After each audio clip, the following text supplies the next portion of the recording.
I want to tell you, it is an honor to speak to the ANA, representing more than 3 million registered nurses across the country. Part of the reason I'm here is because I promised I was going to come. And I told Becky that I don't break promises to nurses because you never know when I'm going to need a shot. And I don't want them working the needle all kind of, I can't find a vein, so I'm keeping my promises. But it's not just out of fear. It's also because I love nurses. I love nurses. Now, I'm not just saying that because I'm in the room talking to a bunch of nurses. There are representatives from Illinois here in the House, and they will testify. I love nurses before I got to Washington, and I don't think I'm alone in that, because virtually all of us at one time or another in our lives have known the care and the skill that you offer in hours of need, in moments where people are most vulnerable, most worried. Nurses are there doing difficult and life-saving work. And you don't just provide clean bandages or an intravenous line.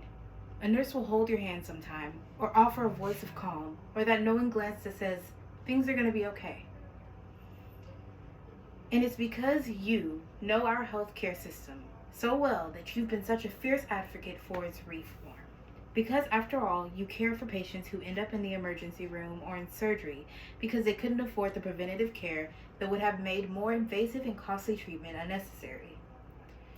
You are asked not only to take care of patients, you've got to navigate a tangle of rules and forms and paperwork that drive up costs and prevent you from doing the best job possible. You're the ones who see the terror in a parent's eyes when an insurance company bureaucrat has denied coverage for a child's treatments. And you're the ones who have to comfort people who are racked with worry, not only about getting better, but also about paying for health care because they've hit a cap on benefits or their insurance doesn't cover a pre-existing condition.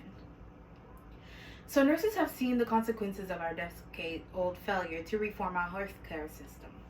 The rising costs, the increased uninsured, the mixed-up incentives, and the overburdened providers, and a complex system that has been working a lot better for insurance companies than it's working for the American people or for providers.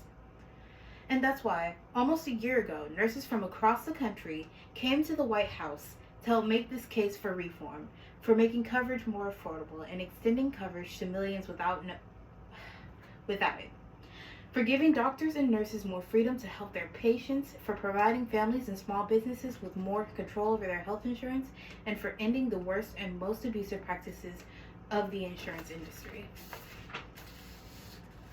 And after a long and tough fight, we succeeded. Yes, we did. In passing health care reform. Thanks to you, and that reform will make a positive difference in the lives of the American people.